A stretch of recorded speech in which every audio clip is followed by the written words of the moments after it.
दार्जिलिंग में बारिश और लैंडस्लाइड से मृतकों की संख्या बढ़कर 28 हुई। कई मकान ध्वस्त, नेशनल हाईवे को भारी नुकसान।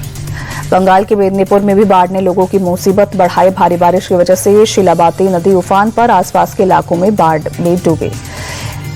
बंगाल के जलपाईगुड़ी में बीजेपी डेलीगेशन पर हमला। बीजेपी सांसद खगेन मुर्मू गंभीर रूप से घायल। बाढ़ प्रभावित इलाके के दौरे पर गई थी बीजेपी की टीम। बीजेपी विधायक शंकर घोष भी हमले में घायल। जलपाईगुड़ी का नागरकटा बाढ़ से बुरी तरह से प्रभावित। हमले को बीजेपी नेता सुधांशु त्रिवेदी ने दुर्भाग्यपूर्ण बताया। कहा, इंडिया अलायंस की चुप्पी खतरनाक है। जम्मू कश्मीर के अंतरांग में भारी बारिश के बाद कई जगहों पर जलभराव, लोगों की परेशानी बढ़ी, यातायात प्रभावित।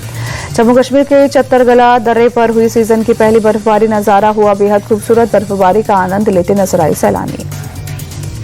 जम्मू कश्मीर के सोनमर्ग में जबरदस्त बर्फबारी। बर्फ के सफेद चादर में लिपटे पहाड़, नजारा हुआ दिलकश। सड़कों पर बर्फ की मोटी चादर बिछी। कुपवाड़ा में भी भीषण बर्फबारी। सड़कों पर बर्फ की मोटी परत जमी, ट्रैफिक हुआ बाधित। शोपियां की बर्फबारी से सड़कों पर बिछी बर्फ की सफेद चादर, ट्रैफिक बुरी तरह से बाधित। गाड़ियों की कतार लगी, जेसीबी से बर्फ हटाने का काम जारी।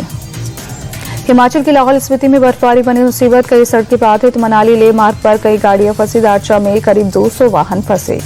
लद्दाख के करगिल में भी बर्फबारी। पहाड़ों और पेड़ों ने ओढ़ी सफेद चादर, नजारा दिखा खूबसूरत। बर्फबारी के चलते बद्रीनाथ में भी तापमान में गिरावट। तेज सर्द हवाओं और बर्फबारी के बीच श्रद्धालुओं ने किए दर्शन।